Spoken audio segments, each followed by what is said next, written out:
Hey everybody, welcome back to Breakfast with Bob Challenge Roth edition. My name is Bob Babbitt, brought to you by HOKA, Fly Human Fly, SFuels, right fuel, right time, Master Spas, deboer wetsuits, and of course, Premium Plus Sports and our Challenge Athletes Foundation. Our next guest, a young man who I have not had a chance to chat with before, Comhair from Belgium. How you doing, Dieter?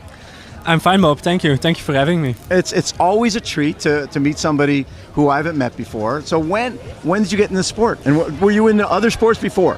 This is my 6th year I'm doing triathlon, second year as a professional athlete. Okay. And, before triathlon I was for 3 years a rower. You were a rower, I like was a Cam Wurf. Like Cam Wurf, indeed. And before that I was a soccer player. Okay. And rowing, I mean, nobody hurts more than a rower. Yeah. Were you doing individual or twos or? In a boat with 8 people in it. Oh. Actually with 9. 8 Oh people my that God. would row and the one in front steering the boat. I just watched that movie, Boys in the Boat. You guys suffer, man. Yeah, it's quite tough sport as well. I remember talking to Cam about that, and he was just saying the hard part is you can be great, but if your buddy misses a stroke, it's not all about you. And he likes the fact that this is, coming from that rowing background, do you like the fact that it's all on you? Yeah, it's a quite technical sport and you depend on your team as well. It's really technical. If any one of them makes a technical mistake, it affects the whole boat. Right. And in triathlon, yeah, it's all by yourself. You're the only one to blame if something goes wrong. Right, and that's what's cool. Yeah. So you started out as an age grouper. Yeah. And when did you feel you had what it took to be a pro? The last 2 years as an age grouper, I started to win my age group most of the times, and then in my last year, it went better. And in the overall classification, I came closer and closer to the professional athletes, and that was when I started to think maybe it's time to make the next step towards the professional field. Good for you. And I look at, so since you've been a pro, so 23 and 24. Yeah. 23, 9th at 70.3 Lanzarote, and 2nd at 70.3 Swansea. You get on the podium a couple times. That had to feel good. Yeah, that was amazing. I didn't expect to be on the podium already in my first season as a professional athlete. What did you learn in that first year as a pro? Because a lot of times people can do races as an age grouper and they go, oh, look at my time compared to that guy's time. But it's different. It's completely different. Racing as an age grouper is more doing a time trial by yourself. Yes. Whilst racing amongst the professional field, it's more really racing. You're racing. And you're with Magnus. You're with Patrick Lange. Yeah, it's really big names where you can race against, and I love the racing part more than doing a time trial by myself. Yeah. That is very cool. And then this year, 4th at one of the challenge races. Yeah. And so the learnings from year 1 to year 2, how have you improved over from the second year to the first year? Mainly made some improvements on my swimming because that was my weakest discipline. Okay. And trying to bridge the gap to the front group. With my biking, my running has been my strength. Yes. And that was okay, but if I always have to follow the group and chase, it's quite hard to get close to the front. So have you done, as a pro, a full? Not as a professional. I have done as an amateur in Nice, Lanza and Hawaii. Oh, you did Hawaii and Nice and Lanzarote, so you know brutal. Yeah, I know quite some iconic races. Also, the year I did Nice was the one with the heat wave in Nice when they had to shorten the course as well. So I haven't done any easy full distance races yet. And people don't understand, Lanzarote is the most brutal Ironman that's out there. You are climbing into a headwind. Yeah, it feels like not moving on that island. And is there a tree out there? I have not seen any shade. No, I think maybe there's 1 or 2 trees on the whole island, but there is no shade, nothing to cover from the wind. It's quite brutal. So you've done 3 brutal iron distance races. Now you come here. This is a fast course, but it's challenging. Yeah, I like to do some challenging races with the best professional athletes as well to compete. I did some recon of the field, and the course looks fantastic. The road surface is spectacular. It's amazing. Really. The crowds will draw you up Solar Hill, so that won't be an impact. Yeah. But people think it's all Solar Hill. There's other climbs on that course. There are plenty of other climbs as well on the race course, and they're quite punchy. But yeah, if you look at the bike splits from previous years, it's a really fast bike. 357, when you look at that. It's amazing. When you go into this, I mean, you're so new as a pro.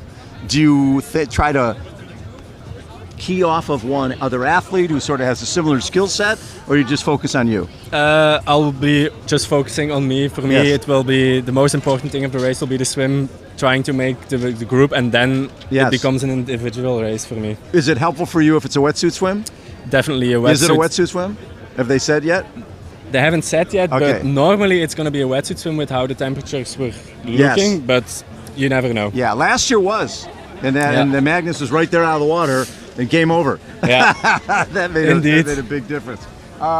So what's the rest of your season? After this one, I take a short break to prepare for the second half of the season, where Tapo will be the big goal, The big the focus. second goal of the season. Yeah. That is very cool. Now, what was the experience like? It's Lanzarote, I know is brutal. Nice, I know is brutal. But being in the iconic Ironman World Championship course as an age grouper and just taking all that in, how special was that? It was quite special to experience it. Sadly enough, I had a DNF at that race. What? I had some problems with my tri-suit just before the start.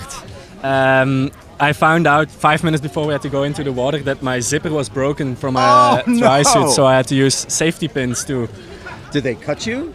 They didn't cut me, but They didn't keep it together either. they kept it together, but I had to tighten it up quite a lot. Like it felt like Oh, you I couldn't breathe at all. Oh my The God. swim was okay, but halfway on the bike, I couldn't breathe, I couldn't eat, I couldn't drink. Oh and, my God. Started hyperventilating on the run, so I had to pull out after just when you climbed up towards the highway. Yeah, After- oh my God. So right then in the early, wow. So you have unfinished business there. I have unfinished business there. Yeah, I definitely want to go back there. So the guys you rode with back in the day, when they hear that you're now a professional triathlete, what are they thinking?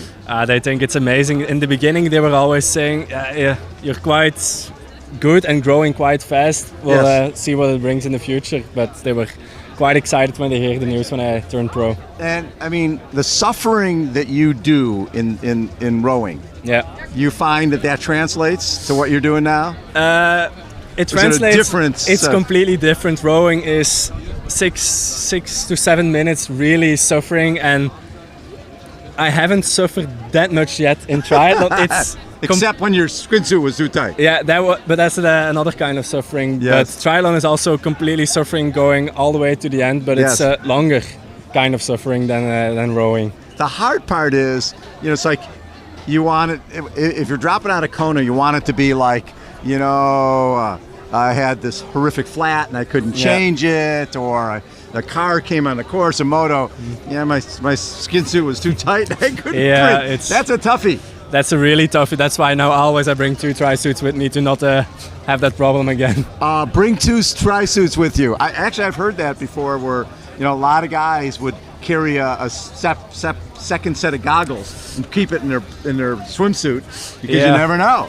Yeah, you never know, but at some point you can bring everything. You can't bring it all. A second thing of it, so it's Yeah, good for you. Dieter, a pleasure to get to meet you. And so Tapo is the big goal at the end of the season. Yeah, first this one, and then Tapo will be the second big goal of the season. Yeah. That is very good. Now, at some point, do you want to do T100 as well and balance that?